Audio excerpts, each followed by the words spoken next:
नमस्कार दोस्तों, स्वागत है आपका हमारे YouTube चैनल पर। तो आज सबसे पहली बात मैं कर लूँ, हमारे भारत में जो कोरोना वायरस है उसका प्रकोप बहुत ज़्यादा मात्रा में बढ़ गया है। तो सरकार के प्रयास चल रहे हैं सरकार की, उसमें थोड़ा बहुत योगदान हमारा भी होना चाहिए। हमें सामाजिक दूरी का पालन करना चाहिए और सरकार के जो भी दिशा निर्देश हैं उनका अच्छे से पालन करना चाहिए। तो वर्तमान में चल रहा है लॉकडाउन 3.0। इसके अंतर्गत क्या किया गया है कि भारत देश के सभी जिलों को 3 जोन में बांटा गया है। टॉपिक को लेंगे हम बाद में, लेकिन थोड़ा सा इसके बारे में जान लें। हमारे देश के जो भी जिले हैं, जितना भी क्षेत्रफल है, उसको 3 जोन में बांटा गया है। रेड, ऑरेंज और ग्रीन, 3 जोन में। रेड जोन का मतलब बहुत खतरनाक कंडीशन है। यहाँ पर अगर मरीजों की मात्रा बहुत ज़्यादा बढ़ चुकी है या बहुत ज़्यादा बढ़ने के चांस हैं, तो रेड जोन में समस्त गतिविधियां बंद हैं। जो भी मानवीय गतिविधियां होती हैं, समस्त गतिविधियां रेड जोन में बंद हैं। और ऑरेंज जोन में थोड़ी छूट दी गई है, कुछ गतिविधियों को छूट दी गई है। और ग्रीन जोन में गतिविधियां कर सकते हैं, लेकिन इसमें सामाजिक दूरी का पालन करते हुए ग्रीन जोन में हम मानवीय गतिविधियां कर सकते हैं। ठीक है, ये 3 जोन में हमारे देश को बांटा गया है। सरकार के दिशा निर्देशों का पालन तो करना चाहिए, थोड़ा सा योगदान हमारा भी होना चाहिए। सामाजिक दूरी का पालन करें, समस्त दिशा निर्देशों को समझें कि सरकार चाह क्या रही है। ये कोई गंभीर समस्या नहीं है, इतना समय हो चुका है फिर भी अभी इस पर कंट्रोलिंग नहीं आई है। इसका केवल इलाज एक ही बताया जा रहा है, वो है वैक्सीन। वैक्सीन बनने से पहले हमें सामाजिक दूरी का पालन करना चाहिए। केवल लॉकडाउन इसी वजह से किया गया कि लोग एक दूसरे से ना मिलें, क्योंकि जो कोरोना वायरस है वो एक दूसरे को छूने से फैलता है, या कोई भी संपर्क में आता है उसके द्वारा फैल जाता है। ठीक है, तो चलिए हमारा टॉपिक शुरू करते हैं। भूगोल से संबंधित टॉपिक है हमारा आज का। तो सबसे पहले हम आपको बता दें दिशाएं क्या होती हैं। तो एक ऐसा रेखा तंत्र जिसके द्वारा किसी स्थान का भौगोलिक परिदृश्य समझा जा सके, उसे कहते हैं दिशा। तो ब्रह्मांड में बेसिकली 4 दिशाएं बताई गई हैं: उत्तर, दक्षिण, पूर्व और पश्चिम। अगर उन्हीं दिशाओं को हम कागज पर ड्रॉ करें तो जो नॉर्थ उत्तर है वो जाती है ऊपर की तरफ, और उत्तर का विपरीत होता है दक्षिण। दक्षिण उत्तर के बिल्कुल अपोजिट, ये दक्षिण। और कागज के सीधे हाथ पर क्या होता है? पूर्व। और पूर्व का विपरीत क्या होता है? पश्चिम। अगर हमें दिशा कागज पर अगर ड्रॉ करनी है तो हमेशा उत्तर ऊपर आएगा, दक्षिण नीचे आएगा, पूर्व सीधे हाथ पर और पश्चिम उल्टे हाथ पर। दो याद कर लो, केवल दो अपने आप बन जाएंगे, उत्तर और पूर्व। उत्तर ऊपर, पूर्व सीधे हाथ पर, उसका उत्तर का विपरीत दक्षिण, पूर्व का विपरीत पश्चिम। तो ये तो होती दिशाएं। किसी भी स्थान या किसी भी भूभाग का निर्धारण करने के लिए दिशाओं का ज्ञान हमारे पास होना अति आवश्यक है। तो अब अगर हम बात करें पृथ्वी की बात करें,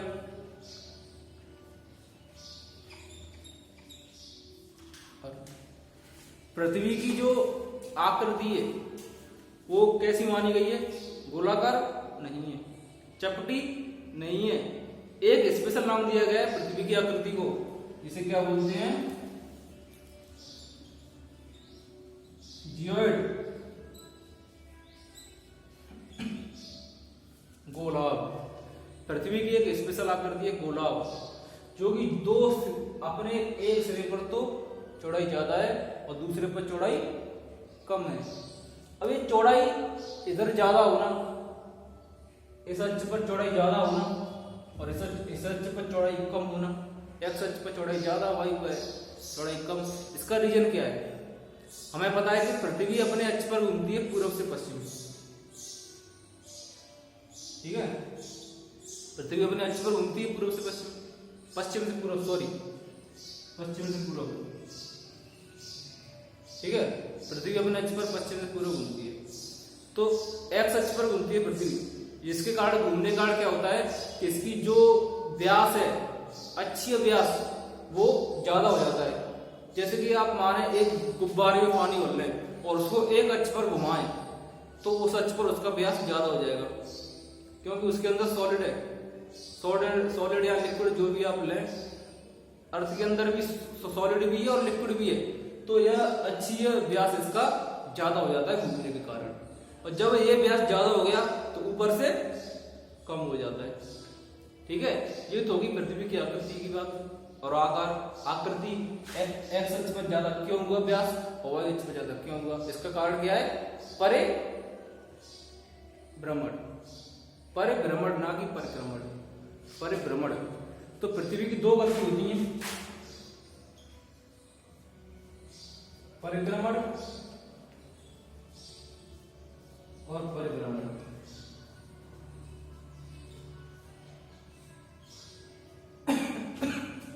परिक्रमण और परिभ्रमण। तो परिभ्रमण का मतलब क्या होता है? अपने अक्ष पर घूमना, ना कि किसी के परितः घूमना, किसी के चारों ओर नहीं घूमना, अपने अक्ष पर घूमना। अपने अक्ष पर पृथ्वी घूमती है, ठीक है, उसे कहते हैं परिभ्रमण, जिसके कारण इसकी अक्षीय जो व्यास है वो ज्यादा हो जाता है। और परिभ्रमण क्या होता है? एक किसी वस्तु के परितः चारों तरफ घूमना, उसे बोलते हैं परिक्रमण। अब परिभ्रमण तो हो गया अपने अक्ष पर घूमना, और परिक्रमण पृथ्वी सूर्य का चक्कर लगाती है, पृथ्वी सूर्य का चक्कर लगाती है, मतलब सूर्य एक वस्तु मान लें हम, तो उसके चारों तरफ पृथ्वी घूम रही है, तो उसे बोलते हैं हम परिक्रमण। परिक्रमण और परिभ्रमण में अंतर समझ में आ गया? परिभ्रमण का मतलब अपने अक्ष पर घूमना, और परिभ्रमण अपने अक्ष पर घूमना, और परिक्रमण किसी वस्तु के चारों तरफ घूमना, ठीक है। ये तो हो गया कंसेप्ट, पृथ्वी की चौड़ाई इधर ज्यादा क्यों है और वाई अक्ष पर कम क्यों है। अब हम बात करें तो परिभ्रमण के वक्त क्या होता है? पृथ्वी अपनी धुरी पर 23.5 डिग्री अक्ष से झुकी हुई है। कितना?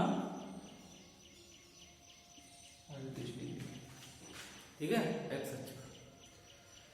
तो अगर हम पृथ्वी के एक मिडिल सेंटर में एक लाइन खींचे, बिल्कुल सेंटर में लाइन खींची हमने पृथ्वी की, इसे हम सीधा बना लेता हूं। ये तो केवल जो काम बताया था मैंने, पृथ्वी के बिल्कुल सेंटर में एक लाइन खींचे, अगर हम बिल्कुल सेंटर में लाइन खींचे तो इससे क्या हुआ? पृथ्वी दो बराबर भागों में बट गई, एक भाग ऊपर एक भाग नीचे, एक भाग ऊपर एक भाग नीचे, क्योंकि लाइन बिल्कुल मिडिल में खींची हमने सेंटर में। तो ऊपर कौन सी दिशा है? पहले बता चुका हूं मैं, नॉर्थ, और नीचे कौन सी है? साउथ, उत्तर और दक्षिण। तो जो इस रेखा से ऊपर का भाग है उसे तो बोलते हैं हम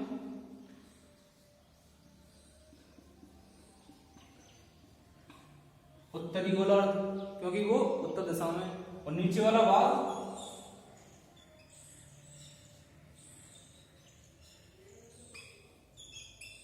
दक्षिणी गोलार्ध, क्योंकि वो दक्षिण दिशा में।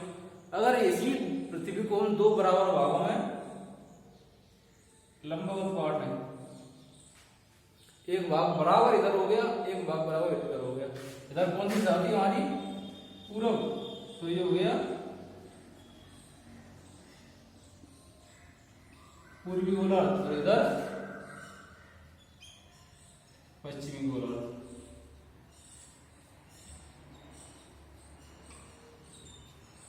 ये तो हो गए पृथ्वी के गोलार्ध चार, उत्तरी गोलार्ध, दक्षिणी गोलार्ध, पूर्वी गोलार्ध और पश्चिमी गोलार्ध। समझ में आ रहा है? ये पृथ्वी के चार गोलार्ध हो गए। अगर हम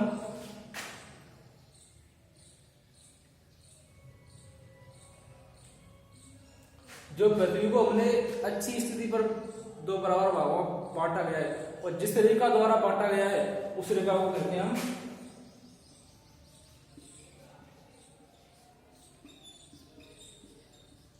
भूमध्य रेखा। भूमध्य रेखा। और जिस ऊर्ध्वाधर रेखा द्वारा बांटा गया है उसे बोलते हैं हम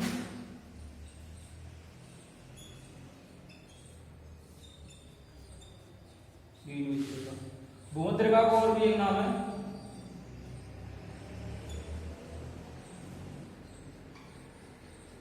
विषुवत रेखा और ग्रीनविच रेखा को कहते हैं हम प्रधान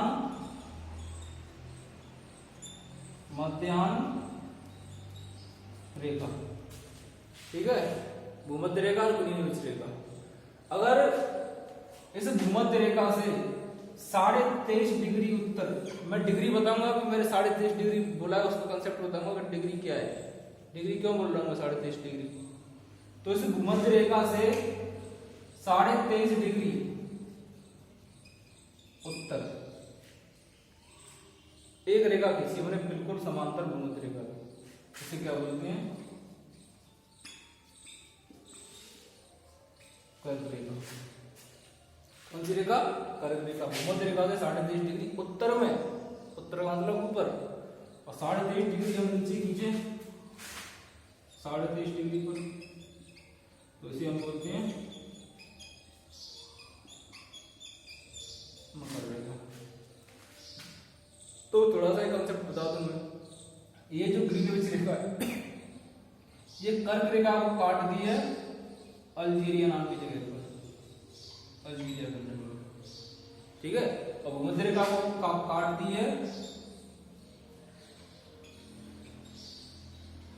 गिनी की खाड़ी में, और मकर रेखा को काट दी है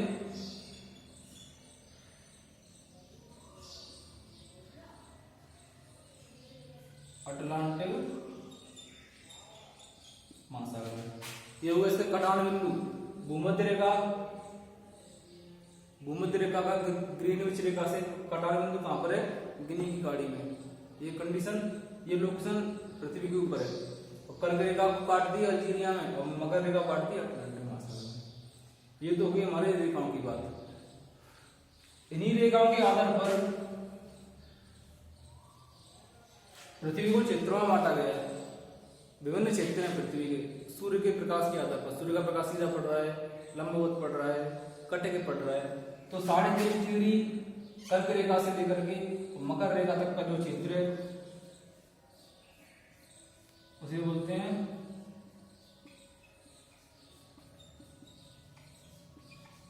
भूमध्य रेखीय क्षेत्र। एक चीज अगर हम समझें तो 23.5 डिग्री तक हुई कर्क रेखा, 66.5 डिग्री पर क्या होता है? आर कटेगा व्रत। 66.5 डिग्री साउथ में अंटार्कटिक व्रत। ठीक है, तो 23.5 डिग्री तक, 23.5 डिग्री से 23.5 डिग्री तक क्या होगा? भूमध्य रेखीय क्षेत्र। 23.5 डिग्री नॉर्थ से 66.5 डिग्री नॉर्थ तक क्या हो गया? शीतोष्ण क्षेत्र। और 66.5 डिग्री से 90 डिग्री तक क्या हो गया? शीतकटिबंध।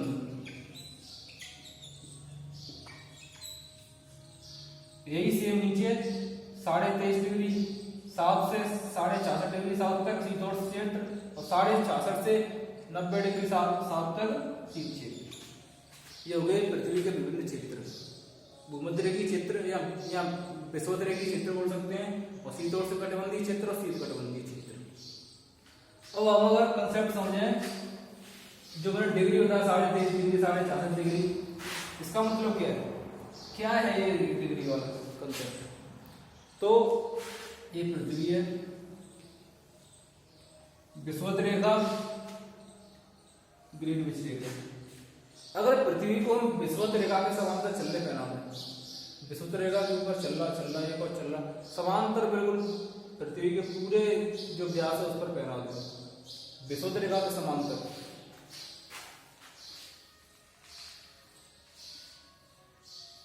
इन्हें बोलते हैं अक्षांश। क्या बोलते हैं? अक्षांश। विषुवत रेखा के समांतर, अगर यही ग्रीनविच रेखा के समांतर हो जाए तो इन्हें क्या बोलते हैं? देशांतर। दो चीज याद रखो, अक्षांश और देशांतर। भूमध्य रेखा के समांतर अक्षांश और ग्रीनविच रेखा के समांतर देशांतर। ऐसे करवा दो, भूमध्य रेखा अक्षांश, ग्रीनविच रेखा देशांतर। तो अगर भूमध्य रेखा को हम मुख्य रेखा माने तो पृथ्वी को जो सर्कल है या गोला है 360 डिग्री का होता है, एक स्थान से दूसरे उसी स्थान को उसी जगह पर आने में 360 डिग्री घूमना पड़ेगा। जैसे मैंने ये वाला बिंदु लिया और पृथ्वी पश्चिम से पूरा घूम रही है तो इसी स्थान पर वापस आने में 360 डिग्री का समय लगेगा। तो पृथ्वी को पूरा चक्कर परिभ्रमण करने में कितना समय लगता है? 24 घंटा। कितना? 24 घंटा। तो उसी स्थान की अगर कंडीशन जाने हम तो 360/24 बराबर 15 डिग्री। एक घंटे में 15 डिग्री घूम रही है, एक घंटे में 15 डिग्री घूम रही है तो एक घंटा बराबर 60 मिनट, 60 मिनट बराबर 15 डिग्री। तो एक डिग्री घूमने में कितना समय लगेगा? 60/15 बराबर 4 मिनट। मतलब पृथ्वी अपने अक्ष पर 1 डिग्री घूमने में 4 मिनट का समय लेती है। ठीक है, जो अक्षांश रेखा है उनको बांटा गया है, इधर अक्षांश रेखा को बांटा गया है 90 डिग्री तक। जैसे कि ये 0 डिग्री है तो 1 degree, 2 degree, 3 degree, 4 degree, 5 degree, 6 degree, 7 degree, 8 degree, 9, 10, 11, ऐसे ही 90 तक। ऐसे ही साउथ में 90 तक, 90 डिग्री। तो 90 डिग्री जो उत्तर है उसे तो बोलते हैं उत्तरी ध्रुव, जो 90 डिग्री दक्षिण है उसे बोलते हैं दक्षिणी ध्रुव। ठीक है, ये अक्षांश और देशांतर हम क्यों समझ रहे हैं? क्योंकि इसका एक उपयोग है कि पृथ्वी पर किसी भी क्षेत्र का एक पता लगाने में उसका प्रसार कहां से कहां तक है, इस अक्षांश और देशांतर का उपयोग किया जाता है। 90 डिग्री नॉर्थ लगाया मैंने तो कहां पर है? उत्तर में। और 90 डिग्री साउथ लगाया तो वो कहां पर? साउथ में। एक और एग्जांपल ने जैसे मैंने बोला यहाँ पर 60 डिग्री नॉर्थ, तो आप समझ जाओ विषुवत रेखा से ऊपर का क्षेत्र। नॉर्थ बोल रहा हूं 60 डिग्री नॉर्थ, तो 60 डिग्री नॉर्थ मतलब विषुवत रेखा से ऊपर 60 डिग्री। और 60 डिग्री साउथ, इसका मतलब क्या है? विषुवत रेखा से नीचे, क्योंकि मैंने बोला है साउथ, ये 90 तक। और ये ग्रीनविच रेखा से 180 डिग्री, क्योंकि ये जो रेखा होती है देशांतर रेखा ग्रीनविच रेखा के समांतर होती है, यही घूमती रहती है। जो 0 डिग्री देशांतर रेखा मैंने मान लिया यहाँ पर, ये पिछली साइड में इसके अपोजिट क्या होगी? 180 डिग्री, क्योंकि यही देखो घूमते हुए वापस 180 तक आ जाएगी यहाँ तक पीछे की तरफ। और ऐसे ही इधर 180, जो 0 डिग्री है और जो 180 डिग्री है वो एक ही रेखा है। तो 0 डिग्री का उपयोग कब किया जाता है? समय की गणना के लिए, स्थानीय समय की गणना को मैं अगले लेक्चर में बताऊंगा समय गणना कैसे की जाती है, स्थानीय समय की गणना के लिए। और 180 डिग्री देशांतर का उपयोग होता है तिथि गणना के लिए। एक तो के उपयोग अक्षांश और देशांतर समझ आ रहा है? 180 डिग्री इधर, 180 डिग्री इधर। ठीक है, तो जो अक्षांश रेखा होती है वो कितनी होती है? 90 ऊपर, 90 नीचे, 180। तो जो बीच वाली रेखा है वो तो एक ही है, विषुवत रेखा तो एक ही है। एक कम हो गई, कितनी हो गई? 179 डिग्री, मतलब कितने अक्षांश होते हैं 179, और जो अक्षांश रेखा होती है वो कितनी होती है 181 रेखा, ये होती है अक्षांश। 179 डिग्री तक तो मानक अक्षांश होते हैं और अक्षांश रेखा होती है 181। तो ये तो हो गया अक्षांश रेखा। अगर हमें किसी स्थान के लोकेशन का मतलब कहीं पर लिखी हुई है किसी स्थान की लोकेशन अक्षांश और देशांतर में, तो उसका पता कैसे लगाएंगे ये स्थान पृथ्वी पर कौन से स्थान पर है। पहले तो चार चीजें समझो, भूमध्य रेखा बिल्कुल बीच में, ग्रीनिच रेखा बिल्कुल ऊर्ध्वाधर, ठीक है। चार भाग हो गए, उत्तरी, दक्षिणी, पूर्वी, पश्चिमी। उत्तर को नॉर्थ एन, दक्षिणी को साउथ एस, पूर्वी को ईस्ट ई, और पश्चिमी को वेस्ट डब्ल्यू। दिशाएं याद रखना, नॉर्थ ऊपर, साउथ नीचे, पूर्व पश्चिम। और देखो किसी स्थान की लोकेशन पता कैसे चलती है, हमें किसी स्थान की लोकेशन कहां पर है।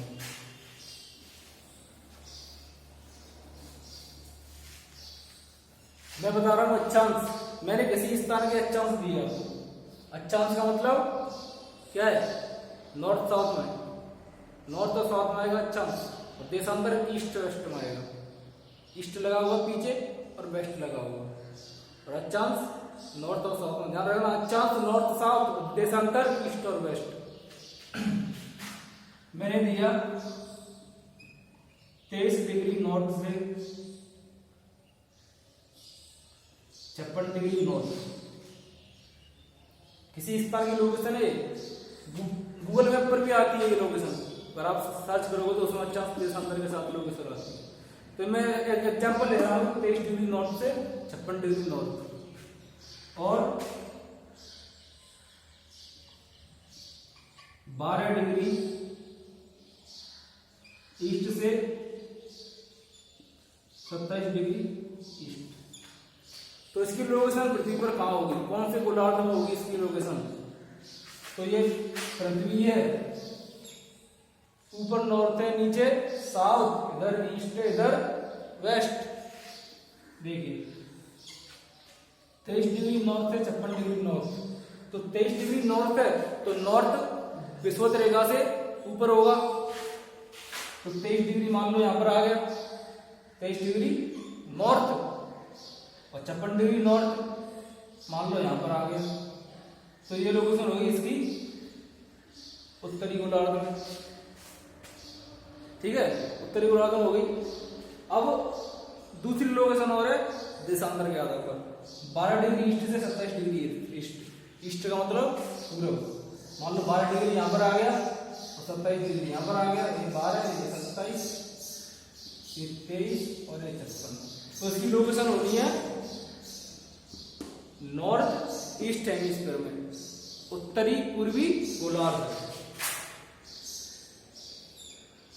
मान लो ये क्षेत्र पर, ये क्षेत्र, ठीक है। लोकेशन हो गई उत्तरी गोलार्ध है, सीधी सी बात है, उत्तरी गोलार्ध है, इधर पूर्वी गोलार्ध है, क्योंकि ये जो ग्रीनिच रेखा उसके इधर नहीं आया। अगर यही नॉर्थ की जगह पर साउथ होता तो यहाँ पर ईस्ट होता, तो पहले तो ईस्ट में जाएगा और साउथ में लोकेशन यहाँ पर आ जाती, ठीक है। अगर यह नॉर्थ से साउथ होता, 23 डिग्री नॉर्थ से 56 डिग्री साउथ, तो 23 डिग्री नॉर्थ तो ये हो गया, ठीक है। पूरी रेखा होगी 23 डिग्री नॉर्थ पर, और 56 डिग्री साउथ पर यहाँ पर हो गया, ठीक है। और इधर ये ईस्ट है, तो 23 डिग्री ये हो गया, 56 डिग्री ये हो गया, तो 23 से लेकर 56 तक ईस्ट में, 12 से लेकर के 27 तक ये लोकेशन पूरी है। ये भूमध्य रेखा को काटता हुआ क्षेत्र आता है, ठीक है। जो कांगो नदी है, कांगो नदी भूमध्य रेखा को 2 बार काटती है। कैसे पता चला हमने अक्षांश और देशांतर के बारे में, कौन से गोलार्ध में आएगा क्षेत्र। हमारा भारत है, भारत की बात करें, भारत कहां पर है, यही है उत्तरी पूर्वी गोलार्ध में, उत्तरी पूर्वी में। तो उत्तरी और पूर्वी भारत की लोकेशन लगभग यहाँ पर आती है, ठीक है। क्योंकि जो उत्तरी गोलार्ध है उसको तो बोलते हैं हम स्थलीय गोलार्ध, क्योंकि यहाँ पर भूभाग का क्षेत्रफल ज्यादा है, और जो दक्षिणी गोलार्ध उसको बोलते हैं जलीय गोलार्ध, जलीय गोलार्ध, क्योंकि यहाँ पर जल का क्षेत्रफल ज्यादा है। ठीक है, ये तो हो गई गोलार्ध की बात। दिशा बता दी है मैंने, गोलार्ध बताई दिया आपको।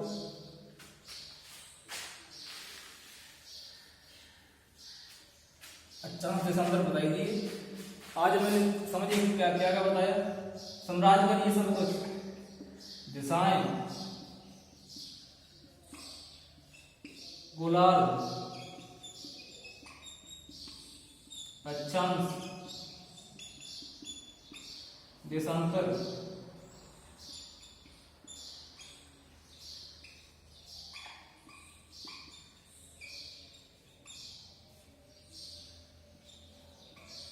क्षेत्र की स्थिति। अब देखिए अगले वीडियो में जो आएगा, अगला टॉपिक हमारा हो सकता है कि समय की गणना और तिथि की गणना, तिथि और समय की गणना। केवल वीडियो को रोक, आप अगर समझ में नहीं है तो रोक के देख ले वीडियो को। एक बार और ड्रॉ कर देता हूं मैं, देशांतर उनको अच्छे से। कौन सी रेखा है? भूमध्य रेखा।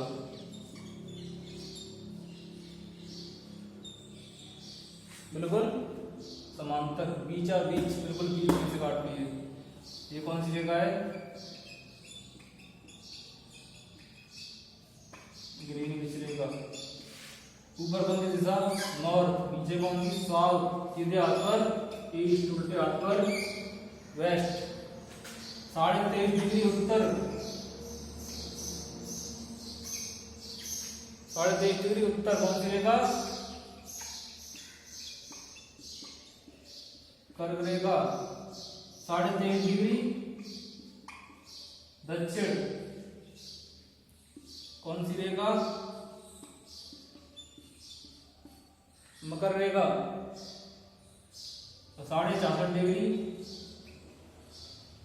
आर्कटिक वृत्त।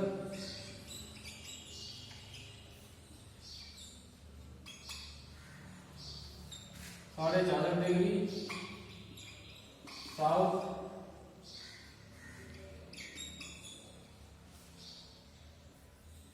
अंटार्कटिक वृत्त। 90 डिग्री साउथ, 90 डिग्री नॉर्थ, उत्तरी ध्रुव। 90 डिग्री साउथ, देखिए एक चीज बताऊंगा, जब विषुवत रेखी क्षेत्रफल पृथ्वी का ज्यादा है तो विषुवत रेखा पर सबसे कम गुरुत्वाकर्षण, सबसे कम लगता है क्या? गुरुत्वाकर्षण बल। और जो ध्रुव है, ध्रुव की दूरी विषुवत रेखा से अधिक है, तो यहाँ पर गुरुत्वाकर्षण बल का मान सबसे ज्यादा होता है। और कोई पूछे कि गुरुत्वाकर्षण बल का मान सबसे ज्यादा कहां पर होता है पृथ्वी पर, तो वो होता है ध्रुव पर, और सबसे कम होता है विषुवत रेखा पर। ठीक है, मकर रेखा, कर्क रेखा, भूमध्य रेखा, ग्रीनिच रेखा, उत्तरी ध्रुव, दक्षिणी ध्रुव, आर्कटिक वृत्त, अंटार्कटिक वृत्त। ये तो याद कर ही लें। कटान बिंदु बता चुका हूं पहले में, अल्जीरिया, बिजली की गाड़ी, अंटार्कटिक, याद कर लें पहले वीडियो में से। तो चलिए आप ये तो याद कर ही लें। तो एक बात और बता दूंगा, लोकेशन आपको पता चल गई होगी कि आपका जिला कौन से जोन में आता है, तो उस जोन के समस्त नियमों का पालन करें, क्योंकि कोरोना से हमें बचना है। केवल बचाव ही इसका एकमात्र उपचार है, क्योंकि अभी तक इसका कोई वैक्सीन नहीं बन पाया है। जो भी देश की महान प्रतिभाएं वैज्ञानिक हैं वो वैक्सीन बनाने में लगे हुए हैं। केवल इलाज एक ही है कि आप सामाजिक दूरी बनाएं और किसी से भी बहुत रेयर कंडीशन में मिले, अगर ज्यादा इमरजेंसी तो मिले, वो भी ग्लव्स पहन के, मुंह पर मास्क लगा करके। तो अपने जोन का पता लगा लें और जोन के नियम जान लें। रेड जोन में कुछ भी अलग नहीं, सवारियां हैं वो देख लें आप। तो चलिए धन्यवाद, आज का वीडियो यहीं पर खत्म है। ये पूरा याद कर लें।